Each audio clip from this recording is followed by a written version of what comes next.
بەڵێ سانە بەڕێستان فەرموون.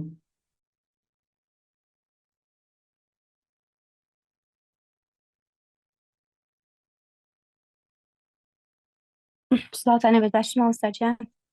سڵاو سەر چاوان. سلامەتی سوپاس.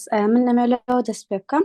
من سەنادانا تەمەنم 15 ساڵە. بۆ ماوەی 4 ساڵ لە مەکتەبێکی ئینگلیزی ئەم خوێند. طبعا لەو ماوەیە کە پێشانگا شت ئەکرایەوە ئەم بینی هەنێک کەس لە تەمەنی خۆم کتێبی ئینگلیزیان ئەکڕی ئەیان خوێندەوە، یعنی زۆر پێم ئەنتیکە بوو، زۆر پێم گران بوو. ئەم هەر بەڕاستی چۆن ئەوانە توانن کتێبی ئینگلیزی بکڕن و بیخوێنەوە و لێ تێبگەن. یعنی حەسرەتم و ڕۆژێک منیش کتێبێکی ئینگلیزی بکڕم بیخوێنەوە و لێ تێبگەم. دوای ئەوەی کە هاتم ئەم کۆرسە طبعا چەند سەعاتێک کاتما بوو بۆی بەشداری بکەین لەلایەن برادێکی باوکمەوە ئێمە بۆ کۆرسە ناسان کە بەشداریم کرد لێرە. ئەمە شتێکی زۆر زۆر باش طبعا کە تیڕۆک ئەهێن و وەری ئەگەڕن وە خۆشمان ئەبێت تیڕۆک وەربگەڕین. دوای ئەوە لە هەموو پێشانگاکان من کتێبی ئینگلیزیم کڕیوە ئەلحەمدوللا توانیمە بیخوێنەوە. ئێستاش زانیوە یعنی زمانی ئینگلیزی بۆ ڕادێ قورس نییە. ئەگەر خۆشەویستیت بۆی هەبێ وە لە کۆرسێکی وەکو ئەم کۆرسە بی، چونکە من دەورە وشتی زۆر زۆر کرد. یعنی خۆم لە مەکتەبێکی ئینگلیزی بووم، هەموو دەرسەکان ئینگلیزی بوون.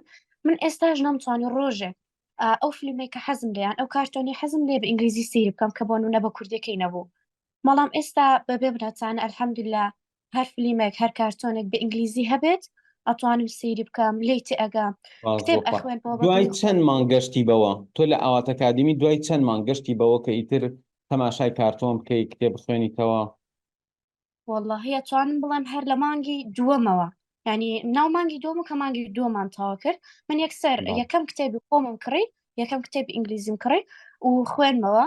و ئێستا ئێمە سیستمی مەکتەبەکەمان بە جۆرێکە، مەکتەبێکی ئەوەیە سیستمەکەمان بۆ جۆرەیە کە پێویستە لە ماوەی کاتێکە بۆ با دیاری ئەکەن لە بابەت ئینگلیزیە کتێبێک بخوێنەوە پاشان پوختەکەیان بۆ باز بکەین.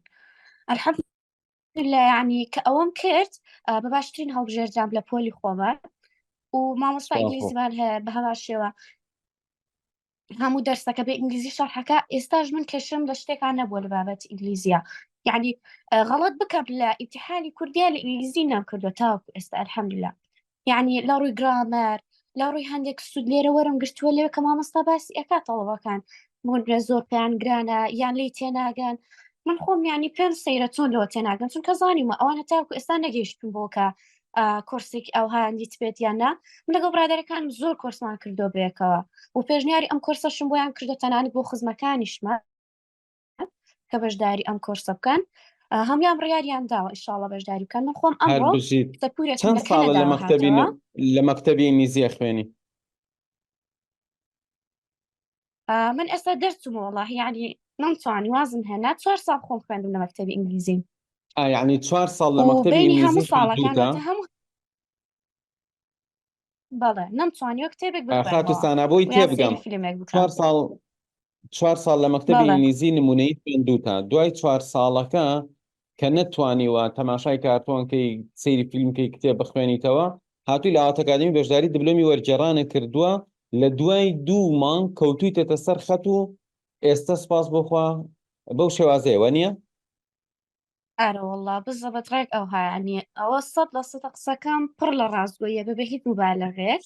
دایک و باوکیشم یعنی زۆر زۆر پێیان سەیرە، زۆر زۆر سوپاسیان هەیە بە مامۆستاکان، زۆر یعنی معجبن پێتان. ئەگەر من خۆم خوانەکە ڕۆژێک بڵێم یعنی پەشیمانە بمەوە، چونکە من ئێستا دەرسی مەکتەبم هەیە باشە، جار وایە سێشەمان دێمەوە خۆم لە مەکتەب ئێوارانم بۆ بانێکی بانیانم، یعنی هی ئەو بینە هیچ مەجالێکم نییە. ئیمتیحانیشمان هەموو ڕۆژێک هەیە، بەڵام جار وایە ئیمتیحانەکەم هەشتۆتە بۆ سەعات 11 بۆ 12 خوێندومە بەشداری زوومەکانی ئاوات ئەکادیمیم هەر کردووە.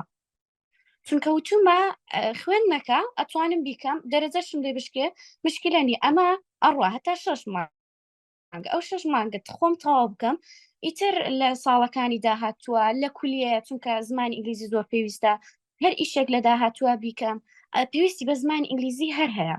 خۆشم تموحێکی زۆر زۆرم هەیە بۆ زمانی ئینگلیزی، زۆرم خۆشەویست. بەڵام دوای خۆم 4 ساڵ لە مەکتەبی ئینگلیزی بووم.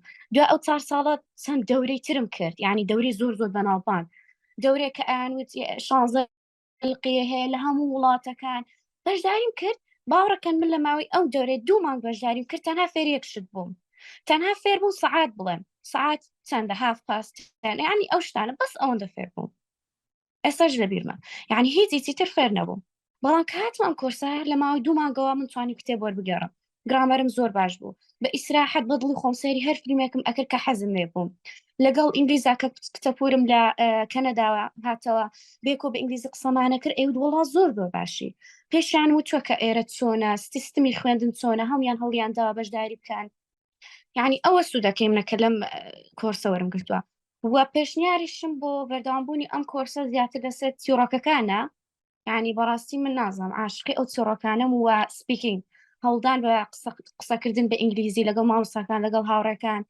یان کە باسی چیرۆکەکە ئەەکەین بەیەکەوە ئەوە هەر زۆر باشە و بابەتی گرامەریش یعنی گرامەرەکانتان زۆر ئاسان و هین کردووە هەم بە وردی پێمان ئەڵێن هەم زۆر بە ئاسانیش بەڵام هەر لە مەکتب کە مامۆستا باسی گرامەرێکی ئەکرد سبحانەڵڵا یعنی وازانم گێزەژماری هەر هیچ لی تێناگەیشتم هیچ زۆری لەلام قورس بوو ئێستا ئەلحەمدوللا لە مەکتب ئەتوانم بڵێم من ئەتوانم نەچمە دەرسەکان دەرس ئینگلیزی نەخوێنم و پاشان لە ئەسیلەش باش جواب بدەمەوە هەر بژیت زۆر خۆشحاڵ بووین زۆر سپاس دەستەکانە خۆش زۆر خۆشحاڵی بووم ڕێزمان هەیە بۆ دایک و باوک دەرکەوتوو بین ئینشاءڵڵا